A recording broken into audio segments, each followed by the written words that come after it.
दोस्तों, आज की कहानी एक ऐसी कहानी है, शायद ही आपने कहीं सुनी या देखी हो। ये एक सच्ची कहानी है। मर्द का कलेजा होगा तभी पढ़ना। 13 वर्षीय बेटी की सच्चाई। उसे उस समय बेहया कहा गया जिस समय उसे बेहया शब्द का मतलब भी नहीं पता था। वो ऐसे बेहया शब्द को समझती थी कि जैसे सबका नाम कुछ ना कुछ होता है, वैसे ही उसका नाम भी बेहया ही है।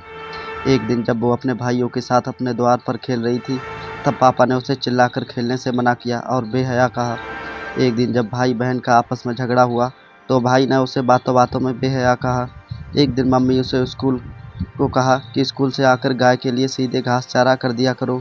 बेहयाई करने के लिए तुम्हारे पास खूब समय है, घर के काम के लिए नहीं। उसने कहा कि वह पढ़ना चाहती है, नाम रोशन करना चाहती है, लेकिन घर वालों ने 16 वर्ष की उम्र में उसे अधिक अधेड़ उम्र के साथ शादी कर दी। अब वो ससुराल आ गई। खाने में नमक कम अधिक होने पर सास ससुर ननद भौजाई सभी ने बेहया कहा। वह डरी सहमी सी। ससुराल वालों ने कहा, कान खोल कर सुन लो, लड़की नहीं हुआ ना तो उसी दिन मरा समझना अपने को और घर छोड़कर चली जाना। एक रात पति परमेश्वर शराब पीकर आए और बाल खींचकर थप्पड़ मारते हुए बोले, सुन, अगर इस घर का वंश बेटा पैदा न हुआ तो वो हाल करूँगा कि तेरी रूह काँप जाएगी और तेरे बेहया नाम से हाथ पर गोदना करवा दूंगा। अब वह बेहया का मतलब समझ चुकी थी। उसे सबने बेहया कहा। उस पर कोई फर्क नहीं पड़ा, लेकिन उसे नामंजूर था कि उसकी आने वाली औलाद उसे बेहया कहती।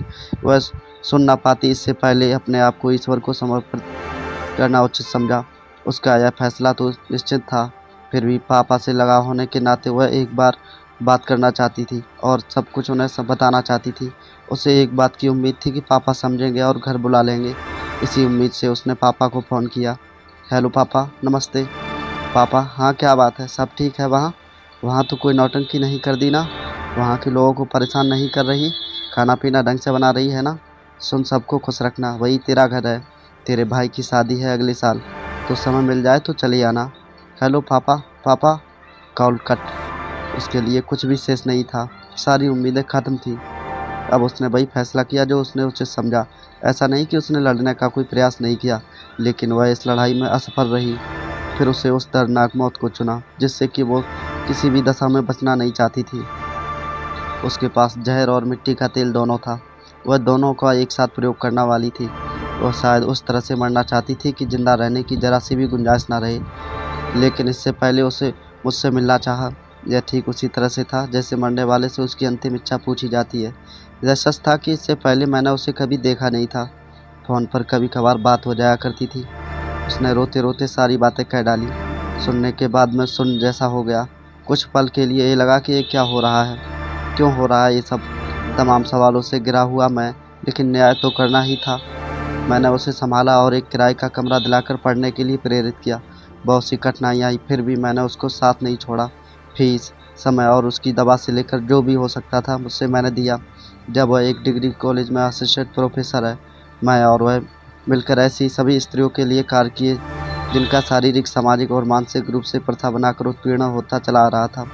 उसका सपना है कि इस दुनिया में किसी भी बेटी को बेहया शब्द का सामना न करना पड़े। सच कहूँ तो मैं अपने आप को रोक भी नहीं पा रहा हूँ लिखने से, लेकिन फिर भी 4 लाइन और लिखूँगा। मैं लिखूँगा उस समाज के विशेष वर्ग के लिए जो सदैव से मर्द बनने का ढोंग करता आ रहा है। मैं लिखूँगा क्योंकि मैं डरा हुआ हूँ, घबराया हुआ हूँ। यह सोचकर मन घबरा रहा है कि वह सच में बेहया थी या उसे समाज के नामर्दों ने बेहया बनाया, या रास्ते में चलते चलते बस यूं ही किसी ने बेहया कह दिया और भीड़ ने उसे बेहया समझ लिया। मैं लिखना चाहता हूँ और सबको चिल्ला के बताना चाहता हूँ कि सुनो, मुझे सुनो। एक स्त्री तब बेहया हो जाती है जब समाज के मानकों पर वह खरी नहीं उतर पाती। एक स्त्री तब बेहया हुई जब वह समाज के नामर्दों से अपने हिस्से का हक मांगने की कोशिश की। एक स्त्री तब बेहया हुई जब उसे समाज के रहे कुकर्मों का विरोध किया। एक स्त्री तब बेहया हुई जब वह शिक्षा को अपने शस्त्र के रूप में प्रयोग करने का प्रयास किया। एक स्त्री 13 वर्ष की उम्र में उसने अधिक अधेड़ की उम्र के पुरुष के साथ ब्याह दी गई। तब वह बेहया कहलाई।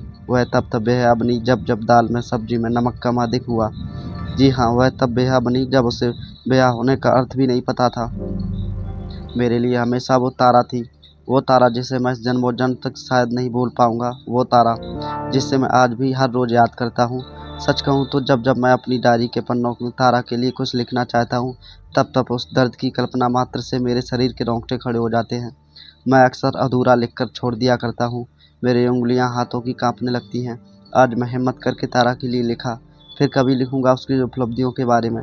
आज वो असिस्टेंट प्रोफेसर नहीं बल्कि देश के एक बड़े पद पर नियुक्त होकर भारत के लिए बेहतर कार्य कर रही है।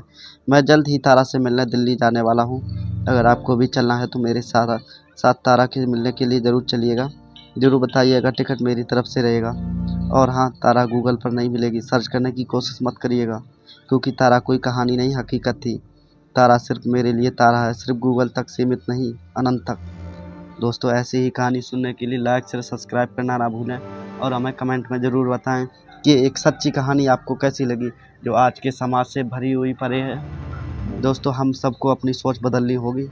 दोस्तों, चलते हैं आज की अपनी नई कहानी के साथ। जय श्री राम।